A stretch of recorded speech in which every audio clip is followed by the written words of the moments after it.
لیکن اب لگتا نہیں ہے کہ عدالتوں کا ایسا کوئی موڈ ہے، اور جو اوور آل بھی میں آپ کو کئی دفعہ کہہ چکی ہوں کہ پریشر بن رہا ہے، اس کو بھی سسٹین کرنا ان لوگوں کے بس کی بات نظر نہیں آ رہی۔ اس بات کو دیکھیے کہ جو آپ کے ملک میں بجلی کے بل آ رہے ہیں، جو مہنگائی کی لہر ہے، اس کی وجہ سے اندرونی طور پر کیا پریشر ہے، لوگ کیا سوچ رہے ہیں، کیا کہہ رہے ہیں، اور پھر بیرونی طرف سے بھی جو پریشر آ رہے ہیں، بیرونی دنیا سے بھی جو پریشر آ رہے ہیں، وہ بھی ان کے لیے سسٹین کرنا ممکن نہیں ہے۔ دوست ممالک بھی سمجھا رہے تھے، اور اس کے علاوہ بھی آپ دیکھ لیں کہ اب UK پارلیمنٹ کی آواز کیا ہے، یونائٹڈ نیشنز کی آواز کیا ہے، امریکن کانگریس کی آواز کیا ہے۔ تو یہ سب کو مد نظر رکھتے ہوئے ان لوگوں کے لیے ممکن نہیں ہے کہ یہ زیادتی کرتے ہوئے ناحق عمران خان کو اندر رکھیں۔ اگر کوئی جینون کیس ہوتا تو کوئی آواز بھی نہ اٹھا رہا ہوتا، لیکن ساری دنیا کو نظر آ رہا ہے کہ کیا ہو رہا ہے اور کیسے ہو رہا ہے۔ تو اس لیے اس چیز کے اوپر آواز بھی اٹھ رہی ہے، اور اب بڑی واضح اٹھ رہی ہے۔ کل تو میں دیکھ رہی تھی کہ اسٹیٹ ڈپارٹمنٹ کے وہ ترجمان جو کبھی بھی PTI سے متعلق کوئی بات پوچھ لو تو ہمیشہ یہی کہہ دیتے تھے کہ یہ پاکستان کا انٹرنل معاملہ ہے، ہم اس پہ کمنٹ نہیں کریں گے۔ کل تو جب PTI سے متعلق ان سے سوال پوچھا گیا کہ جی ان کے اس طریقے سے جو دفتر ہے اس کو ریڈ کیا جا رہا ہے، لوگ پکڑے گئے ہیں اور اس کو سیل کر دیا گیا ہے، تو انہوں نے بھی پھر اس پہ کہہ ہی دیا کہ ہمیں تشویش ہے اس معاملے کے اوپر، اس طرح کی جو معاملات ہیں یہ ڈیموکریسی کے لیے کوئی اچھے سائنس نہیں ہیں۔ تو بہرحال یہ ساری چیزیں اب ایک پریشر بڑھا رہی ہیں، اور سب سے بڑی جو چیز ہے وہ یہ کہ جو عدالتیں سٹینڈ لے رہی ہیں وہاں پر اب حکومت جو ہے وہ بے بس ہوتی ہوئی نظر آ رہی ہے۔ آج لاہور ہائی کورٹ میں عمران خان صاحب کے جو ریمانڈ دیے گئے ہیں 9 مئی کے کیسز میں، اس کو چیلنج کیا گیا تھا۔ سلمان صفدر صاحب آپ کو پتہ ہے بریلینٹ لائر ہیں عمران خان صاحب کے، وہ اس کیس میں ان کو لیڈ کر رہے تھے، اور اس سارے معاملے کو لاہور ہائی کورٹ کے جو بینچ سن رہے تھے، جسٹس طارق سلیم صاحب نے اس میں جو بہت امپورٹنٹ ریمارکس دیے وہ میں آپ کے ساتھ شیئر کر دیتی ہوں، کیونکہ انہوں نے ایک تو سارا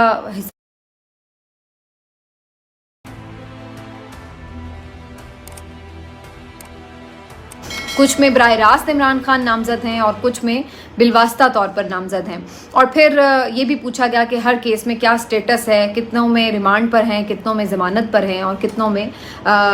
جو ہے کوئی ان کے اوپر ابھی کوئی کارروائی نہیں ہوئی ہے۔ تو وہ ساری ڈیٹیلز بھی انہوں نے پوچھی، اور پھر اس کے بعد جو سلمان صفدر صاحب کی بیسکلی درخواست تھی، استدعا تھی، اس میں 2-3 پوائنٹس بڑے امپورٹنٹ تھے۔ ایک تو انہوں نے اس چیز کو ہائی لائٹ کیا کہ کس طرح سے بغیر عمران خان کو فزیکلی پیش کیے انسداد دہشت گردی عدالت نے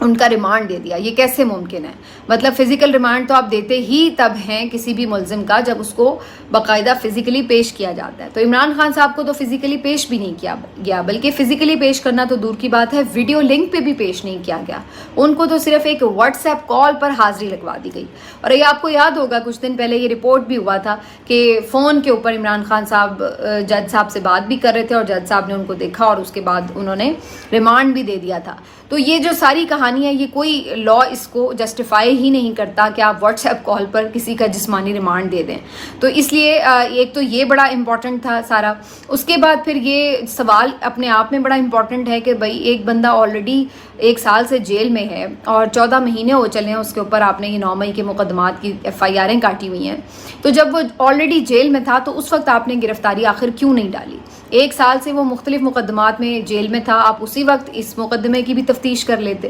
لیکن آپ نے اس وقت گرفتاری نہیں ڈالی۔ جب ان کے وہ مقدمات ختم ہو گئے تو آپ اس مقدمے کو لے کر پہنچ گئے اور گرفتاری ڈال دی، تو پہلے کیوں تفتیش نہیں آپ نے کی؟ تو یہ بھی اپنے آپ میں بڑا امپورٹنٹ سوال تھا۔ اور پھر اس کے بعد ان ساری چیزوں کے حوالے سے یہ بھی باتیں ہوئیں کہ جو ضمانتیں منسوخ ہوئیں وہ کس بنیاد پہ ہوئیں کہ جی عمران خان صاحب کو پیش نہیں کیا گیا۔ اب پیش کرنے کی ذمہ داری تو حکومت وقت کی ہے، کیونکہ عمران خان صاحب کوئی آزاد شہری تو تھے نہیں کہ جو اپنی مرضی سے پیش نہیں ہو رہے تھے، اس کو تو حکومت نے پیش کرنا تھا، وہ ان کا قیدی تھا۔ تو اس کے اوپر بھی پھر جو ہے سوال اٹھائے گئے۔ تو آج جسٹس طارق سلیم صاحب نے یہ ساری باتیں سن کے جو جواب مانگے گئے تو کوئی خاص جواب حکومت کے پاس نہیں تھا، وہ مطمئن نہیں کر پائے کسی بات کا بھی جواب دینے میں۔ اس کے اوپر پھر جسٹس طارق سلیم صاحب نے بڑا امپورٹنٹ معاملہ اٹھایا، اور انہوں نے کہا کہ اس طرح سے آپ اگر کر رہے ہیں تو یہ تو کیسز عمران خان کی زندگی بھر چلتے رہیں گے۔ آپ کا کیا ارادہ تھا کہ 9 مئی کے کیسز قیامت تک چلانے؟ کہ آپ اگر اس طرح ایک کیس لے کے آئیں گے پھر اس کے اوپر فیصلے ہوں گے، پھر دوسرا کیس لے کے آئیں گے، تو اس طرح کیسے ہو سکتا ہے؟ یہ کیسے چلے گا؟ پھر انہوں نے یہ بھی پوچھا کہ اس طریقے سے تو آپ لوگوں کا واضح ایک یہ فلا نظر آ رہا ہے کہ آپ ایک بندے کو فزیکلی پیش بھی نہیں کر رہے، اور جو آپ کی کسٹڈی میں تھا آپ نے اس کو کس طریقے سے بغیر کسی پراپر پروسیجر کو لا کے اگینسٹ ہی آپ نے اس کے ریمانڈز اس طرح کیسے دے دیے. تو انہوں نے بہت سارے اس کے اوپر امپورٹنٹ کویشچنز اٹھا کر یہ کہا ہے کہ اگر آپ کو ایسا ہی کوئی مشکل تھی کہ بھائی بندہ نہیں حاضر ہو رہا تھا تو آپ اس کو مفرور قرار دے دیتے. آپ تو 14 مہینے چپ کر کے بیٹھے رہے اور اب جا کے آپ نے اس پہ گرفتاری ڈال دی. تو آج کی ریمارکس کے بعد انہوں نے بڑے واضح طور پر کہا ہے کہ بھائی آپ کل جو ہے اس کے اوپر مزید انہوں نے عدالتی نظیریں مانگ لی ہیں دونوں فریقین سے، اور ساتھ میں کل ہی انہوں نے کہا ہے کہ عدالت اس کے اوپر فیصلہ بھی سنا دے گی. آج کے ریمارکس اور پوری کارروائی کے بعد جو کورٹ رپورٹرز ہیں وہ اس بات کی تصدیق کر رہے ہیں کہ کل بڑا ریلیف مل سکتا ہے عمران خان صاحب کو لاہور ہائی کورٹ سے، اور اس کے نتیجے میں عمران خان صاحب کے جو 9 مئی کے مقدمات میں تھوک کے حساب سے انہوں نے گرفتاریاں کی ہیں ان کو اگر اس کے اوپر ضمانت مل جاتی ہے یا عدالت کا کوئی آرڈر آ جاتا ہے کہ بھئی ایک کیس میں گرفتار ہے وہی سب میں گرفتار ہے، اس ٹائپ کا کوئی بھی اس طرح کی کوئی آ جاتی ہے ان کی طرف سے ڈائریکشن، تو پھر جو ہے بڑا مشکل ہو جائے گا عمران خان صاحب کو 9 مئی کے کیسز میں لمبے عرصے تک پھنسانا. تو یہ ایک بڑا جھٹکا ہے جو کل لاہور ہائی کورٹ سے لگنے کی پوری امید ہے حکومت کو. لیٹس سی کہ اس کے اوپر کیا ہوتا ہے. لیکن اس سے پہلے ایک بات پہ بڑا کل شور و غوغا اٹھ رہا تھا، وہ تھا پولی گرافک ٹیسٹ، کہ عمران خان صاحب نے پولی گرافک ٹیسٹ جو ہے وہ دینے سے انکار کر دیا جب پولیس وہاں پہ گئی. یہ بیسکلی بہت جو ہارڈ کور کرمنلز ہوتے ہیں ان کا پولی گرافک ٹیسٹ کیا جاتا ہے. پولی گرافک ٹیسٹ کیا ہے یہ بیسکلی اس طرح سے ہے معاملہ کہ اس کو یہ بھی کہا جاتا ہے کہ یہ جھوٹ پکڑنے والا ٹیسٹ ہے. اس کی بنیادی وجہ یہ ہے کہ اس میں جو بھی ملزم ہے اس سے مختلف سوالات کیے جاتے ہیں، اور ان سوالات کے رسپانس میں اس کی جو مختلف باڈی کے ریاکشنز ہیں اور جو اس کی اثرات ہیں ان کو کیلکولیٹ کیا جاتا ہے کہ کس سوال کے اوپر آپ کی ہارٹ بیٹ جو ہے وہ بڑھ گئی، یا آپ کی کوئی آپ کی باڈی نے کچھ الگ موو کیا، آپ کا جو بلڈ پریشر تھا وہ اوپر نیچے ہو گیا، دل کی دھڑکن کوئی بے ترتیب ہو گئی، پلس میں کوئی فرق آیا. تو مختلف طریقوں سے وہ اس بات کا اندازہ لگاتے ہیں کہ کس جگہ پر آپ کمفرٹیبلی جواب نہیں دے پا رہے، اور اس سے وہ اندازہ لگاتے ہیں کہ کہاں پہ ملزم جو ہے وہ جھوٹ بول رہا ہے اور کہاں پہ وہ کنوینئنٹلی سچ طور پہ بات کر رہا ہے. یہ عام طور پر ہارڈ کور ملزمان کا ہوتا ہے. عمران خان صاحب کا بنیادی اس میں جو اعتراض تھا جب پولیس ان کا پولی گرافک ٹیسٹ لینے کے لیے گئی تو اس پہ 2-3 ان کے اعتراض تھے. ایک تو یہ چیز یہی بات کہ اس کے لیے باقاعدہ کوئی پرمیشن نہیں لی گئی، کوئی پتہ نہیں ہے کہ آپ کہاں سے اٹھا کے آ گئے کہ جی آ رہے ہیں ہم آپ کا کرنے کے لیے. دوسرا ان کا یہ تھا کہ جو بھی پروسیس کرنا ہے، جو بھی کارروائی ہونی چاہیے وہ ان کے وکلاء کے سامنے ہونی چاہیے. یہ تو نہیں کہ آپ اکیلے بیٹھ جائیں اور اس کے بعد سارے اس طرف کے لوگ ہیں جو پولیس کے ساتھ آئے ہوئے ہیں جھوٹی سچی کوئی بھی رپورٹ بنا کے دے دیں. تو عمران خان صاحب نے کہا کہ بھائی کچھ بھی آپ نے کرنا ہے وہ وکلاء کی موجودگی میں ہوگا. لیکن اس کے اوپر بہت سے لوگ یہ پروپیگنڈا کرنا شروع ہو گئے کہ عمران خان صاحب جھوٹ کے پکڑے جانے کے ڈر سے جو ہے وہ پولی گرافک ٹیسٹ نہیں کروا دیتے. خیر اس پہ تو بہت سوال بھی ہیں کہ یہ عام طور پر دہشت گردوں ٹائپ لوگوں کا ہوتا ہے، یہ اس طرح جن کے اوپر سیاسی مقدمات ہوں ان کے اس طرح کے ٹیسٹ تو بہرحال نہیں ہوتے. لیکن بہرحال آپ کو پتہ ہے یہ حکومت اس وقت جتنی ڈیسپریٹ ہے وہ کچھ بھی کر سکتی ہے. اب آ جاتے ہیں جی 1-2 اور اہم معاملات کی طرف. ایک تو اسلام آباد ہائی کورٹ نے بڑا زبردست ایک بینچ بنا دیا ہے، اور یہ بینچ جو ہے بیسکلی جسٹس طارق محمود جہانگیری صاحب اور جسٹس محسن اختر کیانی صاحب اور جسٹس ارباب محمد طاہر صاحب پر مشتمل ہے.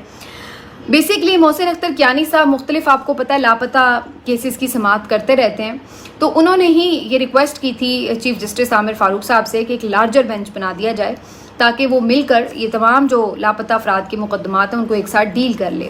تو ان کی ریکویسٹ پر یہ 3 رکنی بینچ لارجر بینچ بنایا گیا ہے جن کے نام میں آپ کو بتا چکی ہوں، اور یہ نام اپنے آپ میں آپ کو پتہ ہے کہ اپنے معیار اور کام کے خود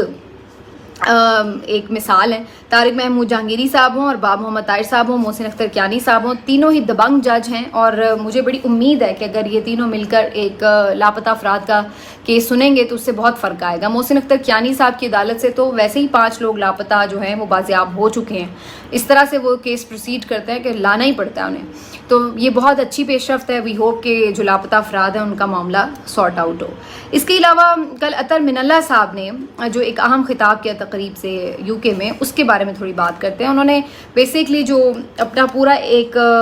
یوں مجھے تو لگ رہا تھا کہ جیسے جو ان کی پورا ایک جوڈیشل کریئر ہے اس کے اوپر انہوں نے بات کرتے ہوئے پاکستان کے جو بہت سے مسائل ہیں جوڈیشری کے اس کو بھی ہائی لائٹ کر دیا، اور بہت سے جو واقعات تھے ان کے پس پردہ حقائق اور چیزیں وہ بھی اس کے سامنے، وجوہات بھی سامنے رکھیں، اور انہوں نے بتایا کہ کس طریقے سے وہ 3 دوست جو تھے وہ ایک لا فرم چلاتے تھے، جن میں جسٹس منصور علی شاہ صاحب بھی ہیں، جسٹس یحییٰ آفریدی ہیں اور جسٹس اطہر من اللہ صاحب ہیں، اور پھر اس کے بعد یہ تینوں جج صاحبان مختلف کورٹس کے، ہائی کورٹس کے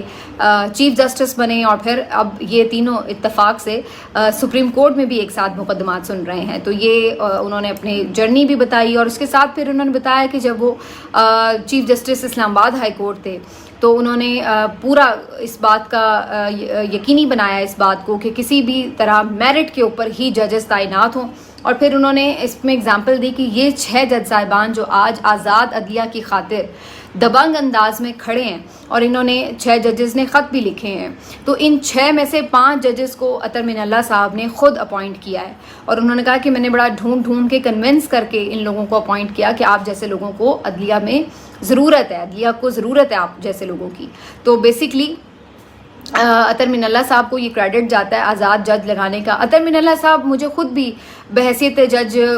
بہت اچھے بہتر جج لگتے ہیں۔ جب خود بھی یہ چیف جسٹس اسلام آباد ہائی کورٹ تھے تو خاص طور پر جو انسانی حقوق سے متعلق کیسز تھے اور جو ڈفرینٹ کیسز تھے ان کے اوپر بڑے اچھی ججمنٹس ہیں۔ ایک دو جگہ پر ان سے آپ اعتراض کر بھی سکتے ہیں، لیکن اوور آل اطہر من اللہ صاحب اچھی شہرت کے حامل رہے ہیں۔ اب اگرچہ پی ایم ایل این کو وہ بہت کھٹک رہے ہیں اور وہ اس لیے انہیں بہت اسکینڈلائز بھی کر رہی ہے۔ کل والے خطاب کے بعد بھی ان کے اوپر کافی زیادہ تنقید شروع ہو گئی اور بہت زیادہ کیچڑ اچھالا جا رہا ہے سوشل میڈیا پر، اور یہ کہا جا رہا ہے کہ دیکھیں جی یہ جو 5 جج ہیں یہ تو اطہر من اللہ صاحب نے خود پلانٹ کیے ہوئے ہیں وغیرہ وغیرہ، تو بڑی عجیب و غریب سی ان کی کامنٹری چل رہی ہے۔ لیکن بیسکلی اطہر من اللہ صاحب نے بہت سے جو تاریخی حوالے ہیں وہ بھی دیے۔ افتخار محمد چودھری صاحب اور ان کے معاملے پر جو چلنے والی وکلا تحریک تھی، انہوں نے اس بات کو ایڈمٹ کیا کہ اس کے نتائج نہیں نکل سکے، اور وہ مقاصد جس کے لیے ہم سب کھڑے ہوئے تھے اور جو جد و جہد کی وہ ہمیں بعد میں اس طرح سے دستیاب نہیں تھے۔ پھر انہوں نے یہ بھی کہا کہ جو عدلیہ کی طرف سے کچھ ایسے فیصلے ہیں جو زیادتی ہے، جو نہیں ہونے چاہیے تھے، جیسے کہ یوسف رضا گیلانی کو گھر بھیجنا، یہ اچھا فیصلہ نہیں تھا کیونکہ صدر زرداری کو اس وقت استثناء حاصل تھا، اور یوسف رضا گیلانی ان کے خلاف اگر خط نہیں لکھ رہے تھے اور انہیں نااہل قرار دے دیا گیا تو یہ کوئی اچھا فیصلہ نہیں تھا عدلیہ کا۔ پھر اسی طریقے سے جو 9 اپریل کی رات اسلام آباد ہائی کورٹ کھلی تھی تو اس دن کے بارے میں بھی انہوں نے وضاحت دی اور کہا کہ بھئی میں تو پجامے میں بیٹھا ہوا تھا، میری بیوی نے بتایا کہ ٹی وی پر یہ چل رہا ہے کہ مارشل لاء لگنے والا ہے، تو میں نے تو اس لیے جا کے عدالت کھولی کہ مارشل لاء نہ لگا دیا جائے، اس چیز کو روکا جا سکے۔ لیکن اس پر خیر سوال بھی اٹھ رہے ہیں کیونکہ بہت سے لوگوں کا یہ کہنا ہے کہ اس وقت جو آپ نے جو پٹیشن اٹھائی تھی، کیا نام تھا ان کا لائر کا، مولوی مشتاق نام تھا یا پتہ نہیں کچھ اس مشتاق حیدر نام تھا، شاید اسی ٹائپ کا کچھ نام تھا، تو وہ تو بیسکلی انہوں نے استدعا یہ کی تھی کہ عمران خان کہیں جنرل باجوہ کو عہدے سے فارغ نہ کر دیں، ان کو ریموو نہ کر دیں۔ تو اس خطرے کے پیش نظر وہ ایک سب کو پتہ ہے تیار شدہ پٹیشن ڈلوائی گئی تھی، اور اس پٹیشن کو ٹیک اپ کیا تھا چیف جسٹس اسلام آباد ہائی کورٹ نے۔ لیکن کل وہ یہ بات کہہ رہے تھے کہ اس وقت جو معاملہ ہوا تھا وہ اس لیے تھا کہ مارشل لاء نہ لگ جائے، تو یہ تھوڑا سا کنفیوژن بہرحال مجھے تو لگا کہ باقی ہے۔ باقی انہوں نے جو نواز شریف صاحب کو جانے کی اجازت دی، اس پہ بھی ایک بہت بڑی بات ہے کہ اس وقت وہ اتنا اطہر من اللہ صاحب کنسرن تھے کہ ان کی جان کو کچھ نہ ہو جائے، گارنٹی بھی لے رہے تھے، اور وہ ایک کنوکٹڈ مجرم تھے لیکن اس کے باوجود بھی انہیں جانے کی اجازت ملی، تو یہ بھی اطہر من اللہ صاحب نے کافی دریا دلی کا مظاہرہ کیا تھا۔ لیکن بہرحال میرا خیال ہے ان کے مائنڈ میں یہی چیز تھی جو کہ آج بھی وہ بات کر رہے ہیں کہ جو سیاسی قیدی ہیں ان کو پھر اسی طرح ٹریٹ کیا جانا چاہیے، نہ کہ ان کے ساتھ آپ پھر اس طرح کا سلوک کریں کہ جیسے وہ کوئی باقاعدہ نامی گرامی دہشت گرد ڈکلیئرڈ کرمنلز ہیں۔ تو میرا خیال ہے کہ شاید اس لیے بھی انہوں نے اس چیز کو کیا ہو، لیکن بہرحال ایک مکسچر سا تھا ان کے کریئر میں مختلف فیصلوں کا، جس میں بہت سے فیصلے اچھے ہیں، زیادہ تر فیصلے اچھے ہی ہیں، کچھ فیصلوں پہ ظاہر تنقید بھی ہو سکتی ہے۔ تو بہرحال اطہر من اللہ صاحب کے اوپر اب پی ایم ایل این خوب غصے نکال رہی ہے بیٹھ کے۔ آخر میں کچھ غصہ پی ایم ایل این کو نکال لینا چاہیے کیپٹن صفدر کے اوپر بھی، جو کافی پول کھولتے پھر رہے ہیں۔ کیپٹن صفدر صاحب بتا رہے ہیں کہ جی لندن میں تو اسٹیبلشمنٹ کی طرف ان کا اشارہ ہے کہ ان کی طرف سے جا کر باقاعدہ منتیں کی گئیں اور یہ کہا گیا، ترلے کیے گئے کہ جی آپ واپس آ جائیں، ملک کا حال تو بڑا برا ہے، عمران خان نے تو ملک کو تباہ و برباد کر دیا ہے، تو لہٰذا آپ واپس آئیں اور آ کے جو ہے سنبھالیں ملک کو اور یہ وہ۔ تو ایک تو پہلی بات یہ ہے کہ یہ تو اسٹیبلشمنٹ کا سیاست میں مداخلت کا بہت بڑا دعویٰ کر دیا کیپٹن صفدر نے۔ تو میرا خیال ہے سب سے پہلے تو کیپٹن صفدر کے خلاف حکومت کو کارروائی کرنی چاہیے کہ کس طرح کے غیر ذمہ دارانہ بیانات دے رہے ہیں وہ بھائی، اگر تو وہ جھوٹ بول رہے ہیں تو پھر تو یہ ان کے خلاف کارروائی ہونی چاہیے کہ وہ اتنی بڑی بڑی باتیں کہہ رہے ہیں کہ جو اسٹیبلشمنٹ تھی اس نے اپنا حلف نہیں پورا کیا اور وہ جا کے سیاست میں حصہ بھی لے رہے تھے اور جا کے جو ہے وہ معاملات طے کرتے پھر رہے تھے۔ تو یہ